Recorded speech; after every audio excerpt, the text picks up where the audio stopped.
as Craig has said, I'm working with the iSimangaliso Park Authority on the GEF program. That is the title of the GEF program there. You can see that it deals with quite a lot more. Let me get this pointer right.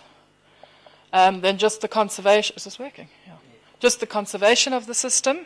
And just to fill you in on what that project is, because there's been a lot of talk about the GEF project. There's been a lot of reports about it in the paper, and also a lot of misunderstanding, I think, around what it actually involves. It's a global environmentally funded project. They're providing the funding. The World Bank is the implementing agent. There's $9 million over 5 years. As you can see, it supports 3 components.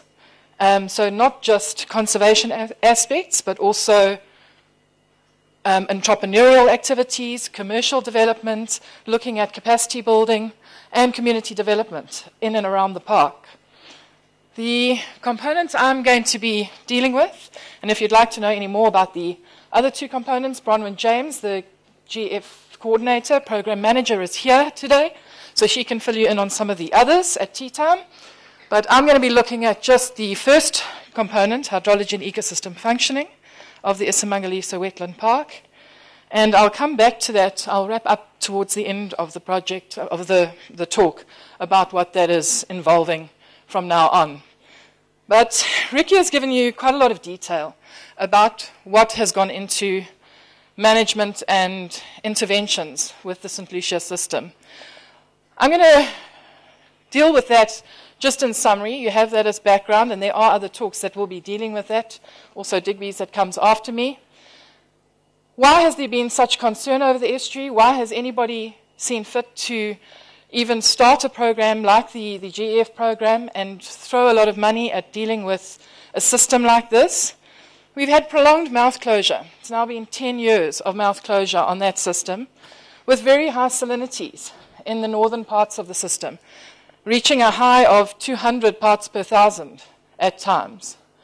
We got down to a point where water covered 10% of the surface area of that large lake system.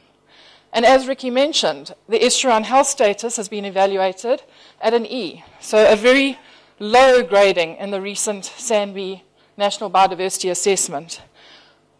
What we need to probably look at there, Ricky mentioned the emphasis on fish. Well, that assessment was done taking into account all of the physical parameters that go into comprising an estuarine health score. It takes in all of the biological, from algae, plants, right through to the birds. So it deals with all of those and assesses the health of the entire system. The current state of the system is particularly concerning because we have, as again Ricky mentioned, a system that was given Ramsar status quite a while ago because of the migratory birds that utilize it, and more recently it's become very much the core of the World Heritage Site, which was declared in 1999. But probably more significantly, from the point of view that this is an estuarine lake system, is that this is 80% of the estuarine area of our subtropical region. As you can see there, 60% of the estuarine area of the country, and 90% of the protected estuarine area of the country. So in terms of loss of estuarine function, there was a real concern around how to go about restoring that estuarine function, and hence the GEF project. Drivers of current conditions, and when I say current conditions, is how have we got to the point we have, given the 60 years of history that Ricky has touched on, and I'm going to briefly speed through there, touching on the key points that we really believe has got us to this point of a dry and saline lake. Sugarcane cultivation in the low uMfolozi floodplain began quite far back, 1911. With that came canalization. It's a photograph of Ricky's that was taken of the uMfolozi canalization. It shows very clearly what kind of modification has happened to those rivers. There was then the perceived threat of sedimentation of St Lucia, and Ricky has spoken about sediments, and I will speak a bit more about what the fates of those sediments are, and backflooding of sugar farms. During the 1951 period when the joint mouth was closed, backflooding, water backed up into the sugarcane farms, resulting in people looking more closely at this and the ultimate separation of the uMfolozi River from the St Lucia system in 1952. This is an historical pic, 1930s, of the St Lucia and Mfolozi mouth. We're looking northwards. There's the St Lucia narrows coming in there. The uMfolozi, the main stem of the uMfolozi, and uMzinduzi coming in there. There was what was called a western arm, an overflow. You can see water lying across that area. So obviously at high flows, that area was covered in water. You can see the barrier and the joint open mouth. I'm showing you these because these are part of the pictures that informed our thinking for the current management strategy. It's a slightly different view, an oblique, looking at the system now looking southwards towards Mapelon. Okay, there's Mapelon there. This is the St Lucia narrows, the point at which the bridge goes over to what is now the village. That was the beginnings of the village there in the late 30s. And you can see the uMfolozi and uMzinduzi coming in on both those arms that I pointed out just now, with an area that was known as St Lucia Lake sitting behind that sand barrier, and again the open mouth. The separation, and I hope you can all see that with the lights. If it's possible to turn the front lights off, it would be good. The separation was achieved in 1952, and this is a fairly recent pic, but it shows exactly what was needed in terms of active management interventions. The uMfolozi coming in here, okay, you can see it now. Sorry, I'm being blinded by light, so I can't see the red light. The uMfolozi coming in here is breached in the south in order to keep it away from St Lucia. And why do I say keeping away? What happens naturally, the natural process, the natural force here is that the uMfolozi, which is a big system, migrates steadily northwards towards St Lucia and captures the mouth, providing that big combined mouth that you saw in the historical images. What has happened in recent times and through the years of dredging and fiddling around in this area is that dredge spoil has been deposited in this area, blocking off a lot of the low land that used to exist there. And also the natural path of the uMfolozi along the beach into the area of the St Lucia mouth has been blocked off by very high sand dunes or lots of dredge spoil being put there to ensure that this separation was maintained because of the perceived threat of sediments. So, having had a look at all that, also just to put in mind what that means in terms of the hydrological balance of the system. The uMfolozi, you can see very clearly here in blue, and the other four systems that come into St Lucia. The ring around the top area shows and should highlight to you that the other four systems, the Symposium, Zaneni, Shishluwi, and Yelazi, all come into the system at the top. So they are providing fresh water at the top of the system, no less important, but with the uMfolozi, you can see the size of the catchment. It provides 60% of the water supply to Lake St Lucia as a combined system. It also has a really important dual function, and that because of where it joins, and you can see that the mouth, I really can't see this, the mouth is coming in at the bottom here. So the uMfolozi catchment drains and joins with St Lucia at that mouth interface. So that's a really important power stroke to drive mouth dynamics of that system. The removal of the uMfolozi from that, I think that adequately illustrates just what that did to the water balance and why we might have had a hydrological imbalance. Over that, and in the what is important is the context of rainfall variation in this area. And I think this is going to be spoken about a little bit more. And we've been talking over the last few days about how mean annual runoff is not really a good indicator of what happens in a system, because a mean really comes from the highs and the lows within a catchment. And here what you can see here is that below average rainfall is experienced quite often in this catchment. This is a whole sequence of, it's a rainfall index, so it's something that Derek Stretch has put together to look at what kind of aggregate rainfall is received relative to the average within these catchments around St Lucia. You can see quite clearly that the last decade has been a really long sequence of below average rainfall years. That kind of variability makes the system extremely sensitive to any modification in freshwater input, and particularly the removal of 60% of a water budget. And bearing in mind, again, that 60% is an average. I know the reserve highlighted that sometimes the uMfolozi could actually push out more than 300% of its volume quite easily in a non-very extreme year. And you can see there's a few extreme years. Des Moines is there, 1984. There's 1925 floods, which were bigger than Des Moines by quite a margin.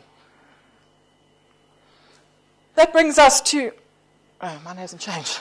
That brings us to the iSimangaliso Authority's 2011-2012 management strategy, which was announced jointly with KZN Wildlife, which was that there was going to be linkage between the uMfolozi and St Lucia. In the interim, while we were waiting for the uMfolozi to move, and the management strategy said that the uMfolozi mouth would be allowed to move without interference and rejoin with St Lucia in order to establish in the long term a more natural mouth dynamic. But in the meantime, there were linkages that were tested and looked at between the uMfolozi and St Lucia. They were known as the back channels.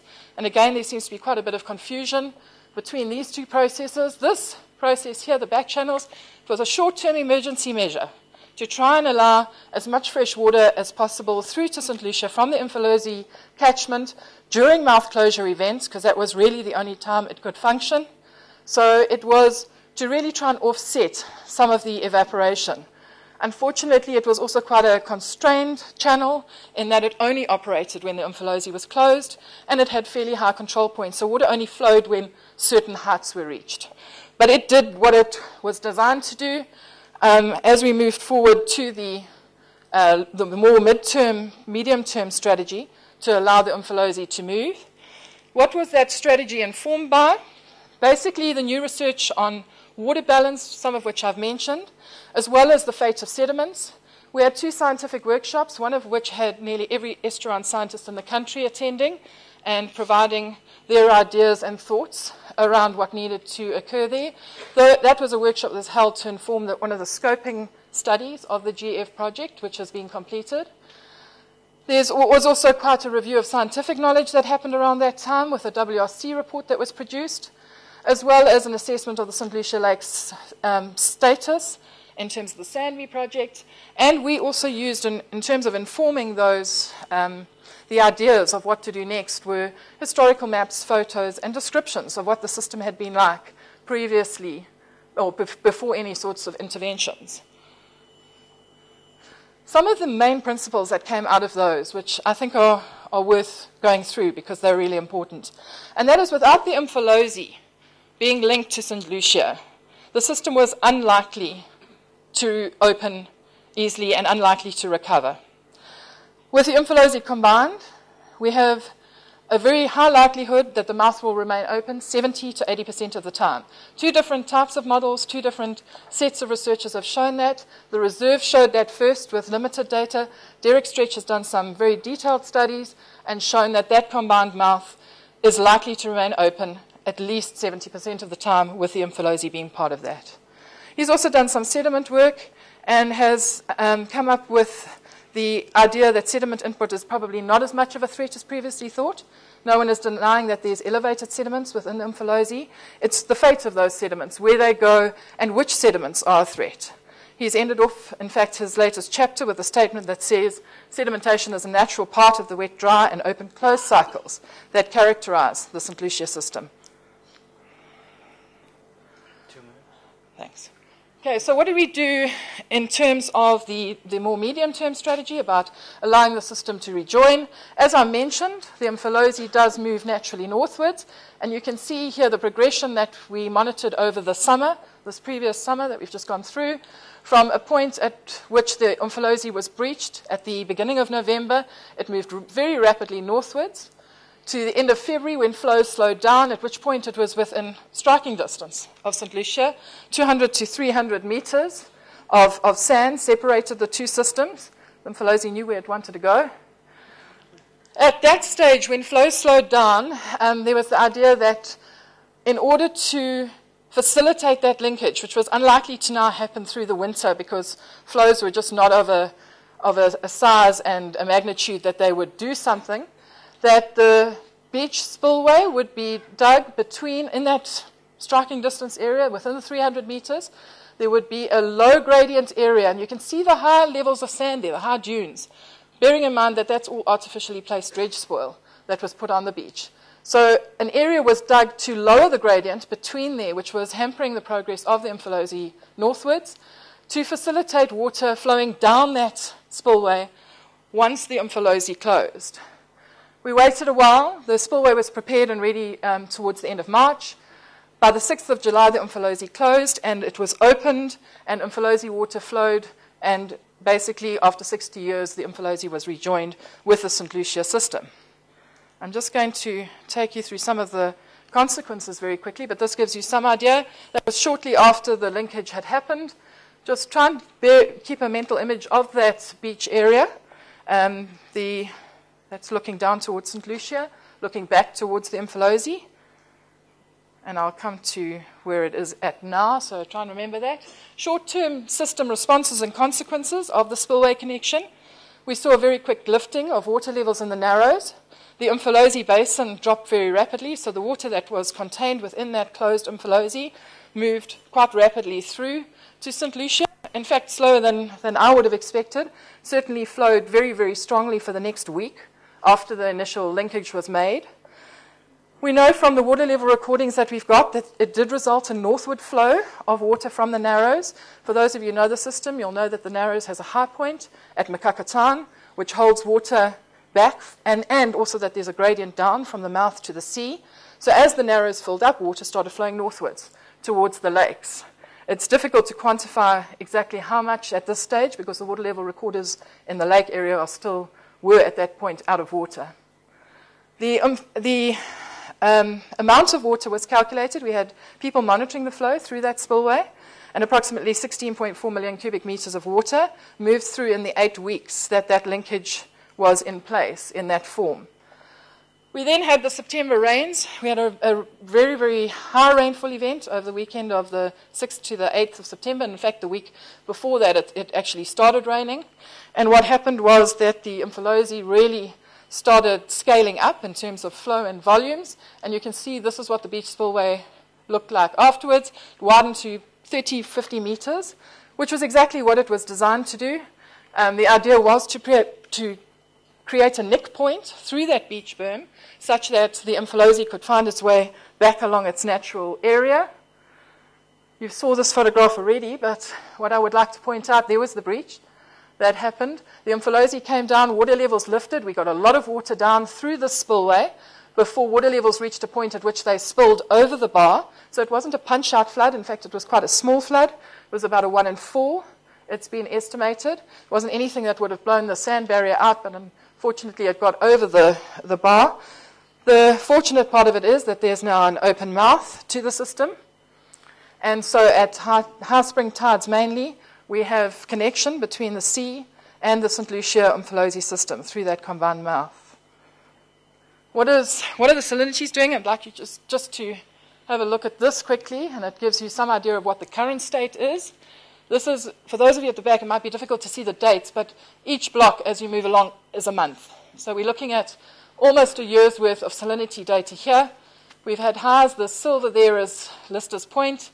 But basically, if you have a look at the recent trend, since the rains, salinities have come down quite significantly, and I must acknowledge Caroline Fox and Sabu Mfeka for these data. I've put them onto a graph, but they've been collecting them very religiously and feeding them through, so that's absolutely great. And those data there, the grey block shows you seawater. You can see salinities have come down quite substantially, even in the northern parts of the system. That's Hell's Gates there, which is now starting to approach seawater. The latest results are from the 15th now, and things are looking very low. We've got salinities about 1 and 2 sitting in the Narrows of seawater, and nothing more than really 20 by the time you reach Farney's Island. So salinities are very low in the system at the moment. What are we doing to monitor what's happening now that this linkage is there? The KZN Wildlife are still monitoring water levels and salinity, as they have been doing. There's also a new initiative from Scion, between Scion and iSimangaliso, where salinities are being monitored by permanent loggers. About 9 permanent loggers have been deployed throughout the St Lucia and the Mfolozi system. We're also upgrading and adding new water level recorders with the help of DWA to the system, so that there will be a much better handle on what is happening with the different areas with lake levels. And a beach sand barrier survey is about to be done, which also includes the lower reaches of the Mfolozi and the lower narrows, to look at topography of that. So we'll have heights of the ground above mean sea level. We'll know exactly what the different levels are there, as well as levels within the system, so the bathymetric levels, so we can have a handle on any changes that might happen with the Mfolozi being joined. Brings us back, and I'm summarizing, to the GF project, component 1. It's really going to take from here and start looking at the long-term sustainability. It's going to look at how we address that hydrological imbalance and improve ecosystem functioning of the Lake St Lucia system. It's very important that it's not going to be just another research project, that it is, at the end there, going to support selected implementation actions. And in fact, some of the budget is pinned for that. So some of the GF budget has to be spent on the implementation of restoration actions for the system. And just a quick overview. This is the GF process. There was a terms of reference that was developed from 2 scoping studies, which I mentioned earlier, which have been completed. We're sitting now in this phase, which is the detailed analysis of interventions that needs to happen. We're on the brink of appointing consultants for that study, and that'll be a 12-month study, after which we move into the authorization process, if it's required, and the implementation of the most feasible option. Thank you.